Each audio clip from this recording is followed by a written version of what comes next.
Good morning, friends and family. I hope everyone's doing well and staying warm. It's kind of warm in here. We haven't been doing fires. We've been letting the furnace run because we did get our fuel for the kerosene. We actually got filled last year, and we're using the other half from last year, if that makes sense. So with prices and everything, we do heat with wood. However, I do like to fall back on the electric and the kerosene when I'm feeling lazy, especially like days like yesterday and today, where last Sunday, we've been doing some, let's just call them odd jobs, okay? Which many of us should be doing, especially in times like these with price hikes and this, that, the other thing, and keeping active. And while I've been having some, the neurological things and whatnot going on, but my sciatica on my left side, first it was like my whole back for like the whole week. And then yesterday, day before yesterday, and then yesterday, something happened. Like I was just doing my normal things and boom. And when I mean, anyone who's ever had sciatica pain or back pain, it just hits you. I couldn't even walk forward. So for the longest time, I just kind of had to grab onto things. And when I run out of things to grab onto, that's when you think about, well, do I go to my hands and knees or do I just continue to keep going? So after taking something and going to bed, this morning was a little rough, but as the day has progressed, it's about 10:42 a.m. here in the Adirondacks, but as the day progressed, things have gotten a little bit better. So I do have a high threshold, a high tolerance for pain. So yeah, that's where I'm at today. So I'm sitting at the desk chair. It's padded and it's going to be okay, hopefully, for a little while. I want to go into my email for a minute, so my eyes are going to be directed at my PC for a couple of minutes here. I have 2 more tabs that I grabbed while I was getting ready to make this video for you all. I'm ready for spring. How about you guys? I know a lot of you are getting spring and in tank tops. I've seen some people on the internet who have been in tank tops, and that's pretty awesome. I'm still fluctuating between the hot and the cold, so yeah. So I do have my alien Bigfoot shirt on today. All right, so where do we want to start with this? Because I have something to bring to you guys' attention, and I'm gonna go into this with a positive attitude, but yet vigilant, okay? So for the past few years, I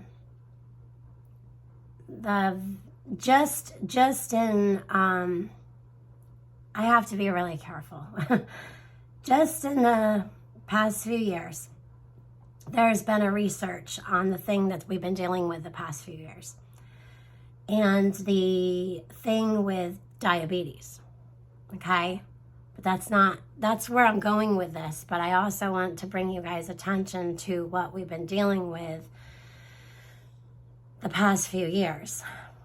So early in the past few years, scientists found that many people who got the thing also got diabetes, or their diabetes got worse. And they're looking at the possible mechanisms underlying with the thing we've been dealing with the past few years to link to the uptick in diabetes, okay? Now, just in the United States, let me push this X because we don't want things playing. Among youth, for instance, type 1 and type 2 increased among U.S. youth between 2016 and 2021. Okay, that's just that period. individuals 19 years or younger. So beginning of the thing we've been dealing with the past few years, there's been some risk factors preceding new onsets of diabetes during this time. And again, I'm trying to be careful with my wordage here because I would like to keep this channel. But I also want to bring forth something else that I found that's important that I've had set in my email in the lake files. So I'm trying to get to those results here. So there, between 2016 and 2021, just those few years, there were 1,163 patients with type 1 diabetes. I mean, I'm not going to go through and read all this. I'm going to link it in the description.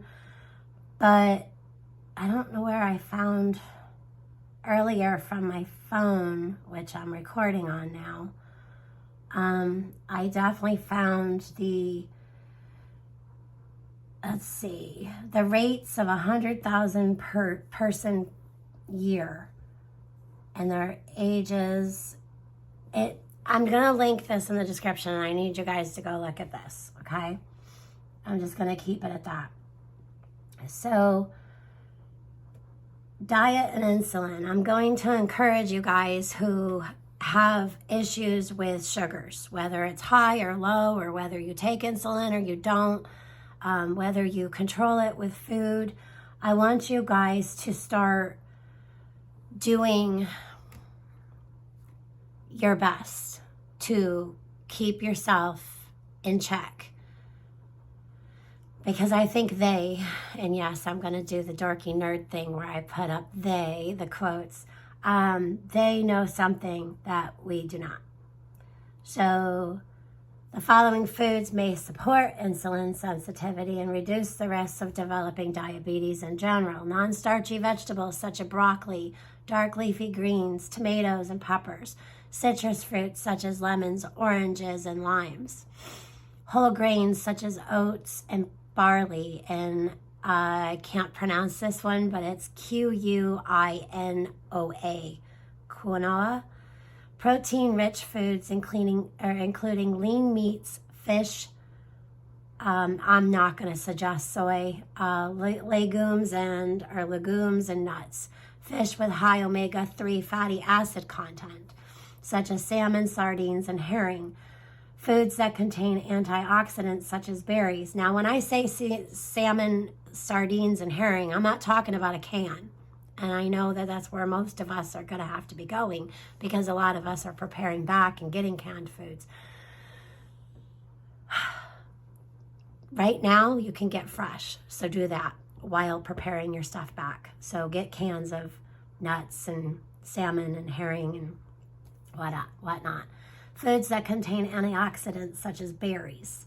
Water, especially as a substitute for sweetened drinks. Unsweetened teas, unsweetened yogurts. You guys get the gist. And I believe that Nosa yogurt is a good one.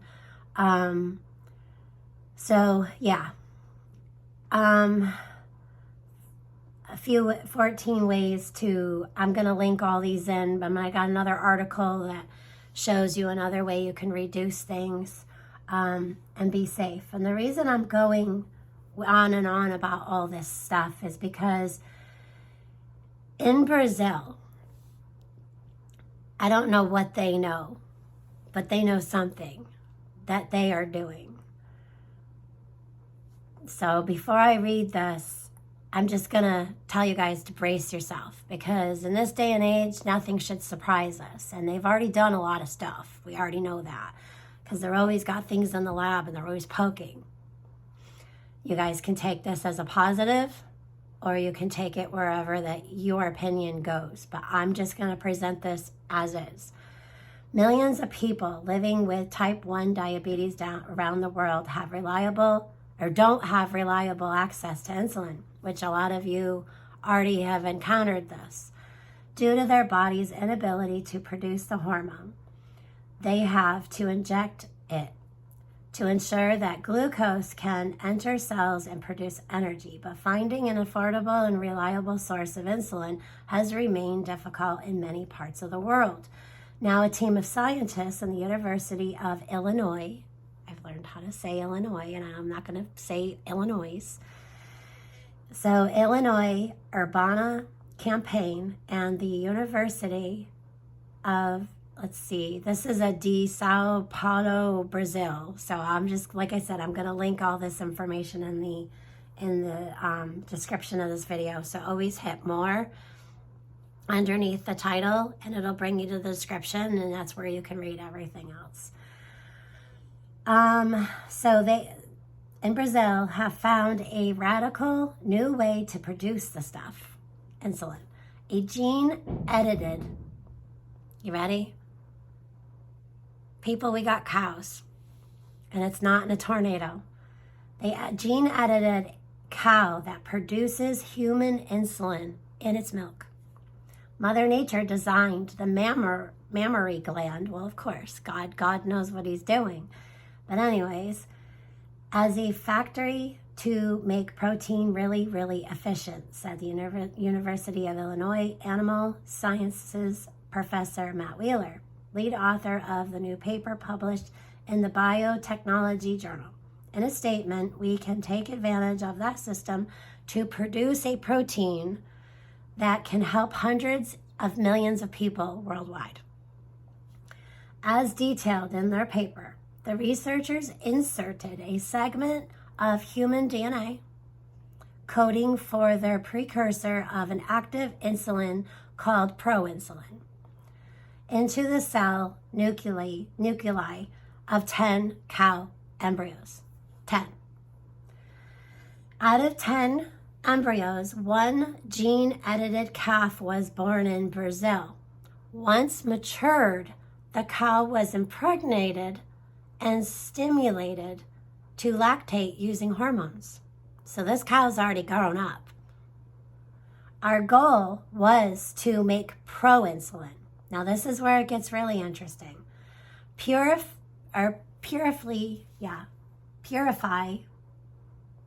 I can't talk today. Out of it to insulin and go from there, Wheeler said in a statement. But the cow basically processed it herself. She makes about 3-to-1 biologically active insulin to proinsulin. The mammary gland is a magical thing, he added. The gene-edited cow produced the equivalent of a gram per liter, a significant quantity since you only need a fraction of a milligram per dose. That means each gram is equivalent to 28,818 units of insulin. And that's just 1 liter. So Holstein cows can produce 50 liters per day, and you can do the math. The team is already looking to try again and have the resulting gene-edited cow go through full lactation cycles for even better results. A transgenic bull could even allow them to grow an insulin-expressing herd. At that scale, Wheeler argues that our methods to produce insulin, including gene-edited yeast and bacteria, could soon be by specializing dairy cattle.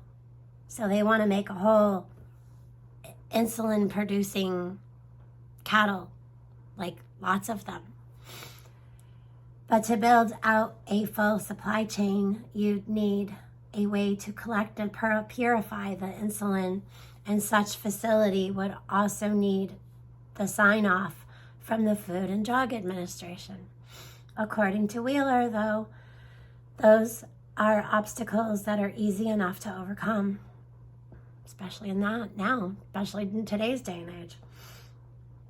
I could see a future where 100 head herd, equivalent to a smaller Her small Illinois or Wisconsin dairy could produce all the insulin needed for the country, he said in a statement. And a large herd, you could make the whole world supply in a year. So, what you guys think?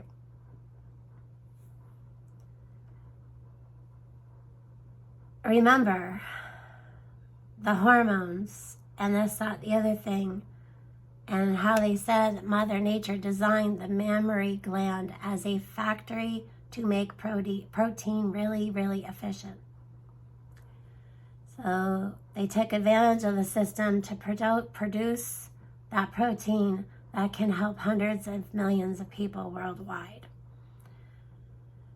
As detailed in their paper, the research inserted a segment of human DNA coding for their precursor of active insulin called proinsulin into the cell's nuclei of the 10 cow embryos. Out of the 10, one gene-edited calf was born in Brazil. It says here, once matured, the cow was impregnated and stimulated to lactate using hormones. This cow is already producing, and they're using hormones. So, and they were surprised that the cow not only produced proinsulin, but even insulin in her milk was accomplished by itself.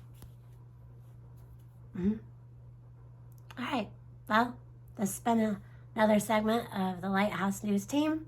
Y'all have a great day. God bless you in Jesus' name. And don't forget to check the description.